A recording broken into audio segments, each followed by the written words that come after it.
શ્રી વલ્લભાધીશ કી જય. गिरिराज धरण की जय श्याम सुंदर श्री अमने महारानी की जय श्री गुसाई जी परम दयाल की जय. गोकुल नाथ की जय. दाव दयाल की जय. श्री नवनीत प्रिया लाल की जय. अपने माथे विराता सेव्य स्वरूप स्वरूप की जय. बधाई वैष्णव ने जाजा करीन जय श्री कृष्ण. जय श्री कृष्ण. કાલે જ્યાં ગઈ હતી ત્યાં લોકોએ મનોરથ એટલે રાખ્યો હતો લીલી પરિક્રમા સારી રીતે બધાએ સંપાદન કરી. 40 દિવસ બધાએ વ્રજમાં રહ્યા. વ્રજવાસી 4 પ્રકારના. એક તો ત્યાં જન્મે અને રહે એ વ્રજવાસી. બીજા ત્યાં જન્મે પણ રે બીજે તો એને પૂછીએ કોણ? અમે વ્રજવાસી. ત્રીજા ત્યાં જન્મે બાર રહી એવી જગ્યાએ રહે કે ક્યારે આવી ન શકે તો એ વ્રજવાસી. અને ચોથા આપણે જ્યારે જઈએ ત્યારે બધાય શું કે વાહ તમે તો 40 દિવસ વ્રજવાસ કરી આવ્યા. તો કાલે એ લોકો 40 દિવસવાળા હતા, આજે આપણે 10 દિવસવાળા છીએ. જ્યારે મળ્યા ત્યારે કોઈ સાથે એવો સંબંધ નહોતો, કોઈને ઓળખાણ નહોતી, પણ વલ્લભને ખબર હતી કે આ સંબંધ બધાય નિકુંજના જ. કરોડો જન્મો પહેલાં પણ આપણે બધા સાથે હતા, અત્યારે સાથે છીએ અને કરોડો જન્મ પછી પણ સાથે હશું. એની પ્રતીતિ કેવી? આજે આપણે એકવારની ઓળખાણમાં કોઈને ઘરે બોલાવીએ અને બોલાવીએ તો આમ રસોડા સુધી જવા દઈએ. સાચું તો કયો મારવાલા? આમ બોલતા ચાલતા રહેજો એટલે મને લાગે કે સુતા. પણ આ તો રસોડા સુધી નથી ગયા, એનાથી આગળ એકબીજાના અંતર સુધી પહોંચી ગયા છે. જો મન મળે માધવ મળે, મન મળે માધવ મળે, નયન મળે નાગર મળે, નયન મળે નાગર મળે. પણ જો અંતર મળે તો અંતરયામી મળે. આપણે બધાય અંતર એક જ મિનિટ રાખો દીકુ. અંતર મળે અંતરયામી મળે. ઓલા હરણ હોય ને એને નાભીમાં કસ્તુરી હોય, એને એટલી સરસ સુગંધ આવે એ દોડાદોડ કરે, અહીંયા છે અહીંયા છે અહીંયા છે અહીંયા છે, ક્યાંય નથી, એની નાભીમાં જ છે. તો આપણા બધાની દશા એવી જ છે.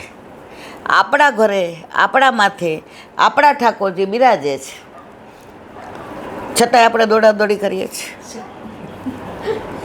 એક વૈષ્ણવાજ મને મળ્યા, મંદિરમાં જ બહાર નીકળતા હતા. એના વરે ઓલા પછી કહું ત્રીજો કીમો લીધો. એટલે ઓલા કીમો લે એટલે માણસ, એટલે મેં કીધું કેમ આવ્યા? એ કે મંદિરે તો અમે નક્કી જ કર્યું છે કે ગમે એવા સિરિયસ હોય ને તો આમાં દર્શન કરવા આવું. તો મેં તમારા ઘર ઠાકોરજી નથી બિરાજતા? એ તો બિરાજે છે. અરે તારી ભલી થાય. આજે મારો વર મારા ઘરે મને આટલી સરસ રીતે રાખતો હોય અને હું બીજાને એમ કહું હવે એ તો સમજા, તો મારા વાલા આ તો આપણા ઘરે કોણ બિરાજે છે? ઓલો તો આખા ગામનો છે. આપણા ઘરે બિરાજતા આપણા ઠાકોરજી આપણા જ. કોરોનામાં કેમ નહોતા બધા જાતા? તાળા માર્યા, તાળા આવવા દેતા હતા અને આપણા ઠાકોરજી રાજી થતા હતા. હા ભલે કોરોના મેં આપ્યો, હવે મને મૂકીને ક્યાંય દોડતી નથી. તો મેં કીધું હવે મને કે ત્રીજો છે. પછી ડૉક્ટરે કીધું વાળ આમ તેમ. મેં કીધું પછી? એ કે પછી મારા ભાઈને કીધું છે કે તારે રોજ ગાડી લઈને આવવાનું પણ અમને લઈ જવાનું. તો આપણા ઘરે બિરાજતા ઠાકોરજી કોણ છે મારા વાલા? હા, નાથ દ્વારા શું કામ જઈએ? દર્શન તો થાય પણ આપણે સામગ્રી હોય કે પછી વસ્ત્ર હોય કે આભૂષણ હોય, આ બધું ખરીદી કરીએ એટલે આપણે સીજી બાવા પાસે જઈએ. પણ ટાઈમ હોય તો અવશ્ય જઈએ. પણ આવી રીતે આજે આ બધું મારે કહેવાનો આશય એ છે કે વ્રજમાં ગયા એમાં લગભગ 34 જણાએ ઠાકોરજી પુષ્ટ નહોતા કરાવ્યા. કેટલા? 34, નહીં રમા? એમાંથી લગભગ 29 કરાવી લીધા. 29 કરાવી લીધા. અને 3ને જે કારણ છે વ્યાજબી છે. એ કહે છે ઈલાબેન, અમારા ઘરે અમારા દાદા પરદાદાથી અખંડ દીવો બળે છે. શેનો હોય? માતાજીનો હશે, શી ખબર, એવું બધું કીધું મને. અખંડ દીવો બળે છે. હવે અમારા પૂર્વજો એવું કહે છે, બધા સગાવાલા, કે અમે બધા મિટિંગ કરીએ અને પછી વ્યવસ્થા થાય તો હું દીવો છે ને કરાવું. તો હવે એ તમારો વિષય, એ ગુરુદેવનો, આમાં માર ના પડાય. વલ્લભની કેવી કૃપા! હમણાં રૂપ ચતુર્દશીએ એ દીવો એના, આને બધી ખબર હોય, દાદા સસરાને ત્યાં લઈ ગયા અને બેને દિવાળીના દિવસે ઠાકોરજી પુષ્ટ કરાવ્યા. તો એ કે મારા મોટા જેઠ કે હાય હાય, દિવાળી એટલે અમાસ કહેવાય, અમાસ આવે દિવસે પુષ્ટ કરાવાય. તો પાછો ફોન આવ્યો, એ કે મને વેમ ઘાલે. મેં તો ગોપાલ આએ 100 દિન નીકો. આપણી વહુ કે દીકરી પ્રેગ્નન્ટ હોય અને અમાસે બાળક આવે તો આપણે એમ કહી નહીં, અમાસે નહીં. એ જ્યારે આવે ને ત્યારે આપણને વાલું લાગે. તો આ તો આપણું બાળક તો આપણી સાથે 40, 50, 70 કે 80 વર્ષ, બાકી તો આ તો કરોડો જન્મોથી આપણીથી વિખૂટો પડેલો જ. એને અમાસ નડે ખરી? અમાસ બનાવવાવાળો કોણ મારા વાલા? ઓલા નહીં વિવેકાનંદ કે કોણ, રામકૃષ્ણ. આ બાજુ પગ રાખ્યા એટલે એક જણ કે આ બાજુ બદ્રીનાથ છે, પગ રખાય. ઓલા બિચારા આ બાજુ, આ બાજુ દ્વારકાનાથ છે, પગ રખાય. પછી આ બાજુ એ રંગનાથ છે, પગ રખાય. ઓલો આમ કરીને બેસી ગયો. એ કે કેમ? કે બધી બાજુ ભગવાન છે, કઈ બાજુ નથી? તો આપણા ઘરે આપણા ઠાકોરજી જ્યારે પધારે ત્યારે આપણા માટે ગોપાલ આયે 100 દિન નીકોળ. હવે આ દીકરી માનો કે ડૉક્ટર, એનું રિઝલ્ટ હોય. હવે એ અમાસે હોય તો આપણે એમ કહી ના બાપા ના. કેમ? તો આ બધું સહજ છે. તો આ બધું કરવાવાળા મારા પ્રભુ પણ સહજ છે, એમાં કાંઈ મુહૂર્ત જોવાની જરૂર હોય નહીં. તો 350માંથી ને 30 જણાએ પુષ્ટ કરાવી લીધા. તો મારા વાલા, આપણી યાત્રા સફળ થઈ કે ના થઈ?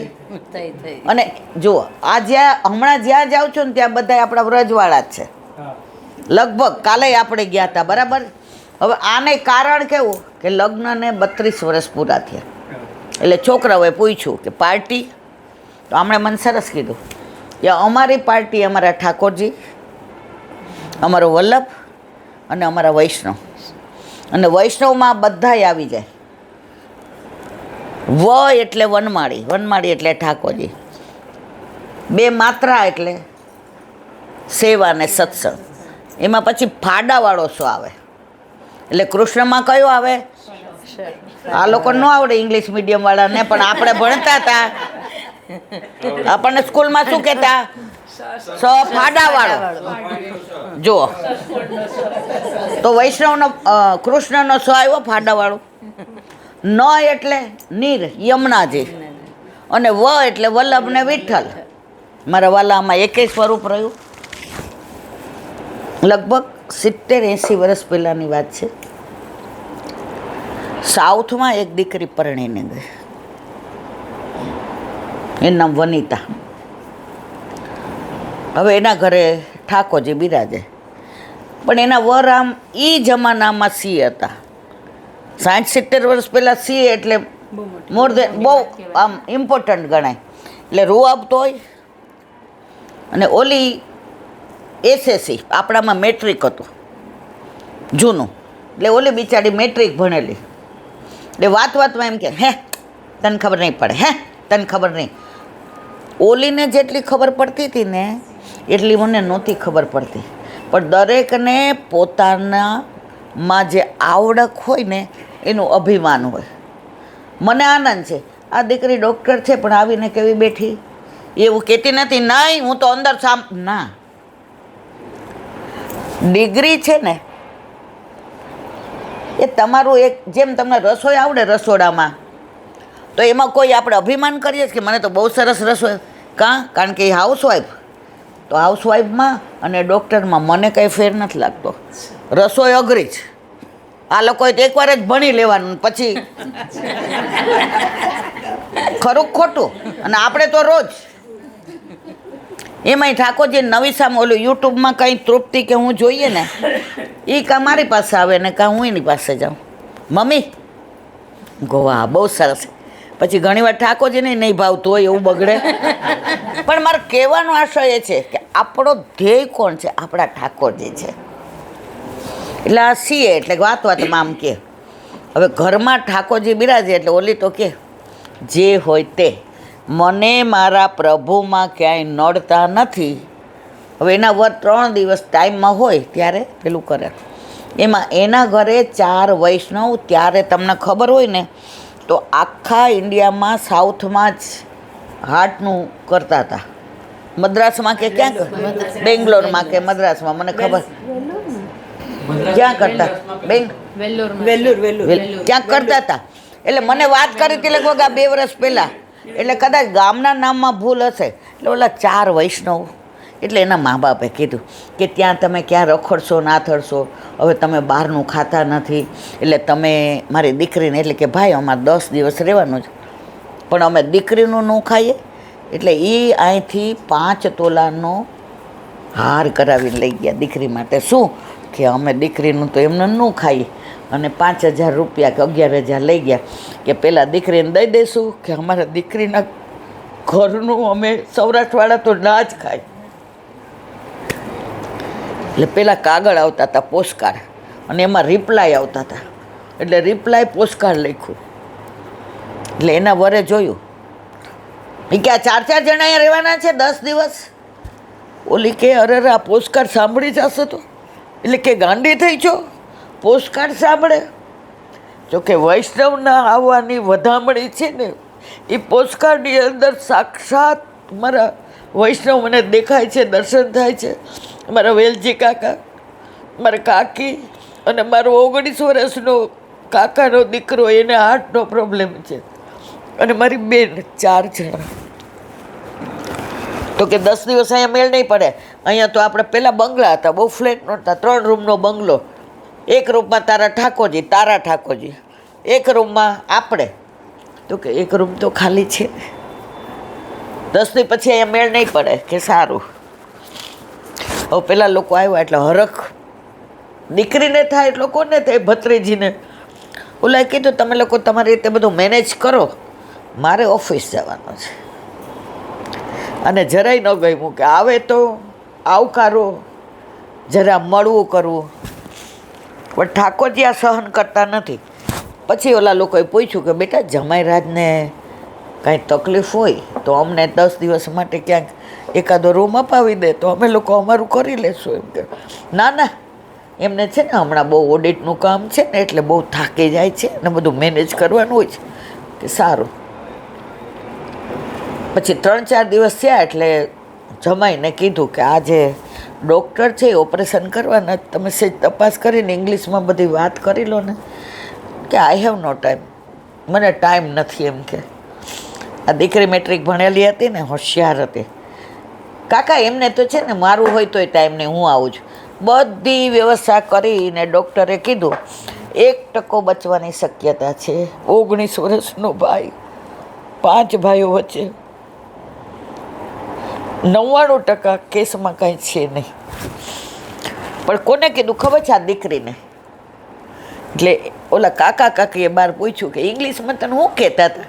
પહેલાં તો SSC ભણેલા હોય ને એનું ઇંગ્લિશ એટલો ટોપ હતો, અત્યારે બધું આ છે. એટલે એણે એમ કીધું કે ના, ભલે થોડું રિસ્ક લેવાનું છે, પણ ભાઈ નાનો છે અને લોહી દેવાનું છે. પણ લોહી કેવું દેવાનું? તાજું. એક બાજુ જે સૂવે એનું લોહી આ ઓપરેશન ચાલુ થાય ને એનામાંથી ના આવે. એટલે બધાના લોહી પહેલાં કર્યા, કોઈનું લાગુ ન પડ્યું. પછી આણે એના વરને કીધું મેહુલ, આવી ક્રિટિકલ પોઝિશનમાં મારો ભાઈ છે, તમે લોહી માટે. એ કે 3-4 દિવસ પછી મારે પડ્યું રહેવું પડે ને, મારે તો આટલું કામ. મેહુલ, મારે તમારી પાસે કાંઈ નથી જોઈતું. આજે મારો દેર હોય કે મારા સાસુ સસરા હોય, તમે આટલી મારા ઉપર કૃપા કરો. હું જિંદગીમાં તમારી પાસે આજે નહીં, કાલે નહીં, ક્યારેય કશું માગીશ નહીં. મારે કશું નહીં જોઈતું. તમે એકવાર તમારા બ્લડ ચેક કરાવ્યું તો એનું લોહી લાગુ પડી ગયું.